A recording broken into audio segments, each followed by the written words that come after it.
Hey guys, David from theunlocker.com. Today we're doing a phone review of the Sony Xperia X10. If you're not already there, head over to theunlocker.com, spell like that in the address bar, and search for our phone review of the Sony Xperia X10. On the page that we're doing the review on, we have all of the specifications, a few photos. You can even click on the link right beneath this that says click here for a quick Android overview and version difference comparison. If you click on that, it'll show you some things about Timescape, differences between that and HTC Sense, difference between Android 1.6, 2.0, 2.1, etc.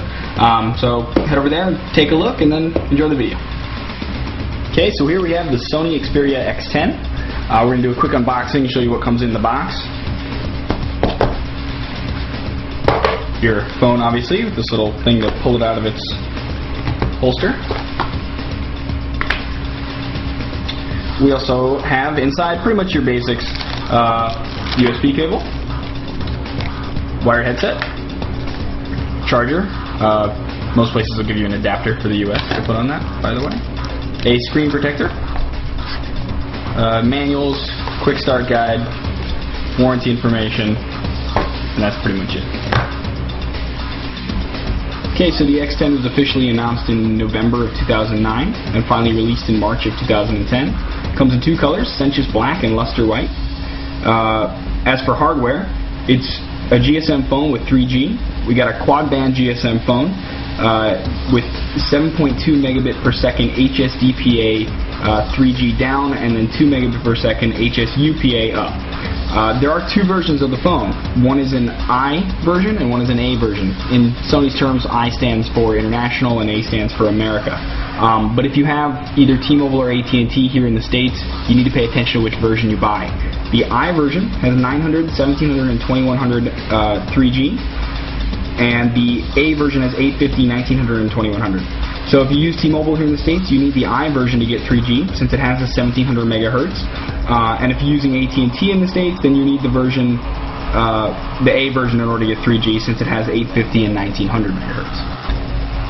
Okay, for the size of the phone, it is 119 millimeters by 63 millimeters by 13 millimeters. It weighs 135 grams. Here on the front, we have a 4-inch TFT capacitive screen with a scratch-resistant surface. It's got 480 by 854 pixel resolution. Also on the front, we got a proximity sensor up here at the top for auto shut-off when you put the phone to your face when you're making a phone call, so you don't push any buttons on it. We have 3 physical buttons on the front. We have menu, home, and back. On the sides, we have nothing on the left side. On the right side, we have a volume rocker and also a dedicated camera button, which I like to see. I think that the camera button should be a requirement when you have a nice camera on your phone. Now on the bottom we have nothing. We just have a little spot to put a wrist strap.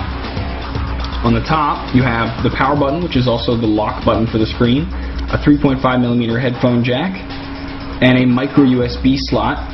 It's nice to see Sony using a universal slot instead of a proprietary one. That means you have to buy it directly from Sony. Now that you have the micro slot, it means you can use any micro USB.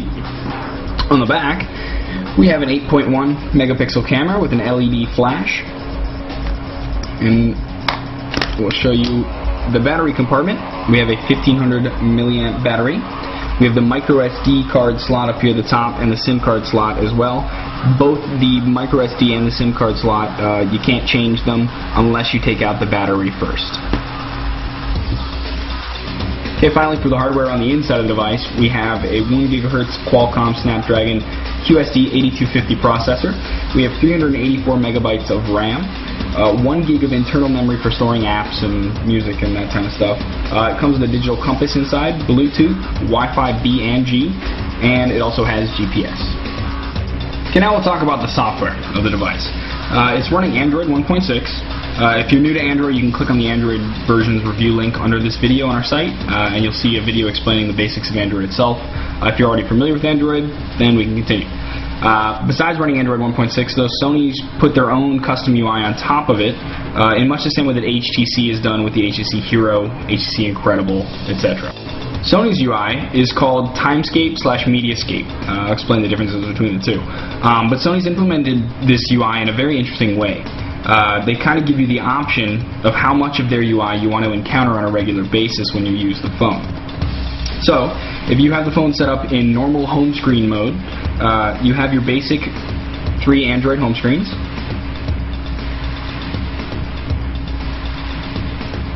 And they're complete with widgets, shortcuts, etc. The only custom features you're going to find here are a new application drawer graphic.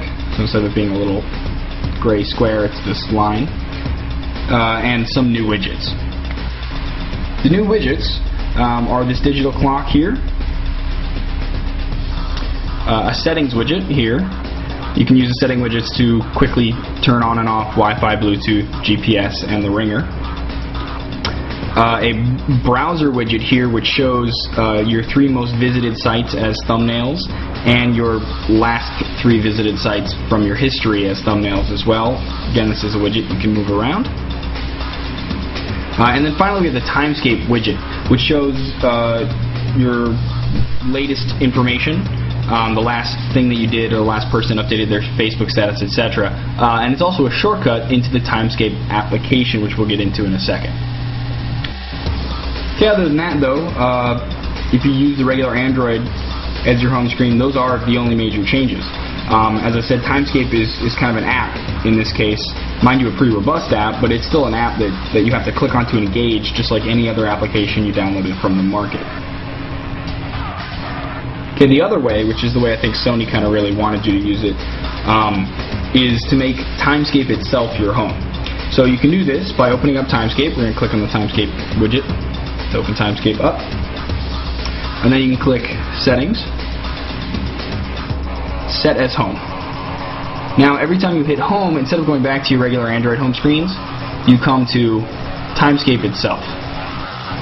The Timescape app itself is changed slightly to make it more home-like. So really all they did was they put 4 apps down here at the bottom that they think you're going to use more often than any others, and then if you pull up on them, you actually get your application drawer just like normal. Okay, now to talk about Timescape itself. Timescape is a series of columns of tiles that bring certain information on each tile, like Facebook status updates, tweets, messages, emails, etc. Each of these columns has their own category, and you can switch between them by sliding left and right.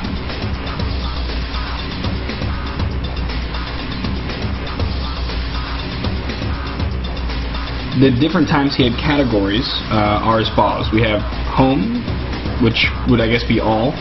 Basically just takes all of the other categories info and puts it into one column. To me it's kind of a busy column. I would probably rarely use this one just because it's got too much stuff in it, but to each his own. Next to the right we have Missed Calls. So it'll list each one of your missed calls by which contact called you. If their contact's not in your phone, then it'll just show the phone number on the tile. Next to that, we have text messages, and this shows each text message itself, again in a scrolling column. To the right again, we have email, same exact thing as text messages, just emails. One annoyance here for me is that this tab, you can't use your Gmail, not unless you set it up as a regular pop email, which would mean that you'd have 2 emails for Gmail. You'd have your regular pop email, and you'd also have your Gmail app. So every time you get a Gmail mail, you're going to get 2 notifications, you're going to get double the mail. It's just annoying, which I don't like, but whatever. Next to that we have Camera. This shows all of the photos that you've taken, again in a scrollable list. Then if we go again, we got Music. This shows the last songs that you listened to. I didn't know Facebook was a song, but apparently I listened to a Facebook song. I'm guessing that's actually the sound for the Facebook notification. Scroll again, and you have Twitter, so all of the latest tweets that you've been following. Just so you know also, it doesn't show mentions, doesn't show direct messages, and it doesn't show your own tweets in this list. Right again, we come finally to Facebook. Facebook just basically shows all of your friends' latest status updates. And you can again scroll through this. It'll go on forever. And now in any of the columns, you can scroll up and down. And you can also click on any of the tiles themselves. And you get 2 icons, one at the top here and one at the bottom. An infinity icon and then an icon for the category itself, so in this case Facebook. Now if you click on it, For Facebook, it opens a Facebook browser window, and it's going to bring you directly to that status, so you can comment on it from there. And if this were a text message or an email, if you tapped on that icon, instead of bringing you to Facebook, it would bring you to that text message or that email, so you could reply from there. So now if you tap on a tile and tap the infinity icon, it brings you to that contact's contact information, and it's shown the same way as it is in the phone book. And I show you the phone book. The phone book is pretty much the same as the regular Android phone book in that it has the dialer, then the call log, the actual phone book itself, and then your favorites. You can also tap up here at the top to search.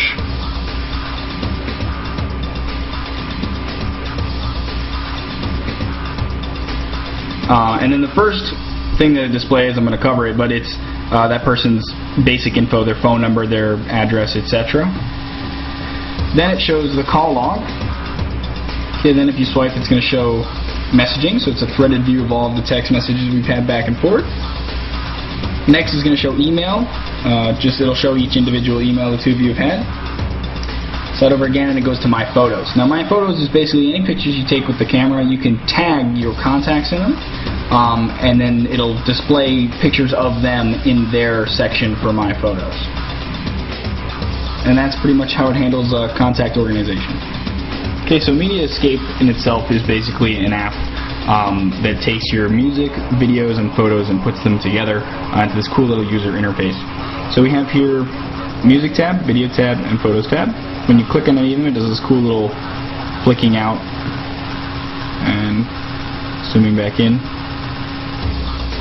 It puts them into different categories: your recently played, recently added, your favorites that you've marked, most played, and shuffle for music. For videos, it does pretty much the same thing: recently viewed, recently added, favorites, most viewed, and shuffle. And for photos, it does recently viewed, recently taken, favorites, and then you can set up web photos. If you click on more here, you can set up to go through show your Facebook albums, or if you link a Picasa account, you can show your Picasa albums as well. Okay, so on each of these pages, these categories can be scrolled through. Instead of columns, they're rows. And then tapping on any of them will start playing music. Clicking home brings you back to the Media Escape home. Same thing goes for videos. These are all scrollable. And then if you tap on any of these,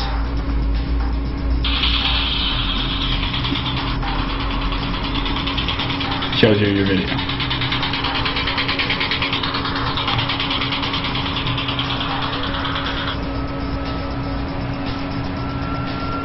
Okay, Photos does the same. Tap on any of the photos, and it brings you to the photo itself. Swiping through them doesn't do the smooth motion like the other manufacturers have, but it does get to the next picture eventually. Okay, and that combined with Timescape is pretty much the whole user experience that Sony has put on the phone.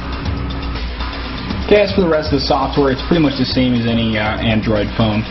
If you're unfamiliar with that, you can click on the link right beneath this video to show you all the Android version overviews. Click on Android 1.6, that's what this uses, it'll show you how that works. But other than that, there is a few apps that they did add. These Moxier, you'll notice there's about 5 of them: Moxier Task, Sync, Mail, etc. Those are basically just Exchange apps, so they can be used to actively sync with any Exchange server that you have. Other than that, they also add Office Suite, so you can open Word, Excel, PowerPoint, etc. And then they have Wise Pilot, which is Sony's own little navigation turn-by-turn that they've put in here for you. Other than that, that's about it. Okay, the other thing we can show you is the camera. So we'll push the dedicated camera button. See how long it takes. Didn't take too long. It's set to auto everything, so we're in a kind of a low light situation, but let's see how it does. You push it halfway to autofocus. Once the sound happens, you can push it all the way to take the picture.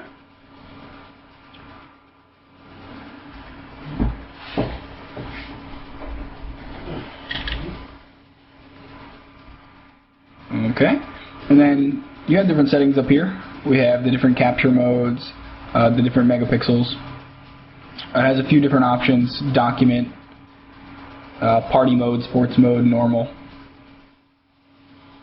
One little feature that does have that's kind of cool is face detection. So if you select that on, it'll automatically detect if there's a face and autofocus at the face. You can also do smile detection. So if you can also set the level of smile detection, so a faint smile, a huge grin, whatever. Whenever it detects that level of a smile, it'll actually automatically snap the picture for you. Which is a neat little thing for a camera phone, at least. And then down here at the bottom we have the pictures that we took. So I'll show you some that we took from before. If you tap the camera roll all the way to the right, it brings you to Mediascape and shows you the camera from there. So here's a little Android friend.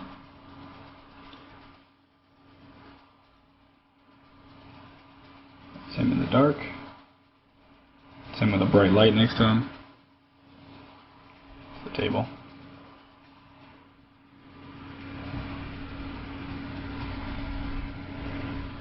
So not too bad, to be honest. Again, it's an 8 megapixel camera.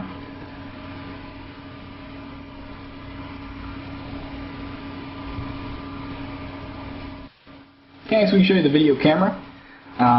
It's capable of recording WVGA resolution at 30 frames a second.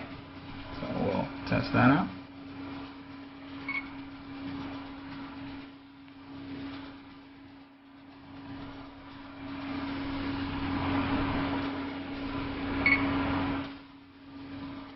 Okay, and you can tap down there.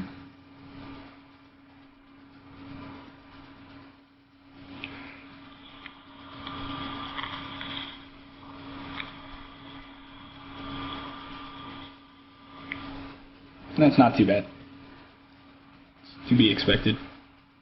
And of course, because it's an 8 megapixel camera, the video quality is a little bit better than, say, taking a video with a 5 megapixel camera. Okay, and that's it for the camera. Okay, and that's pretty much it for our Sony Xperia X10 review. Hope you enjoyed.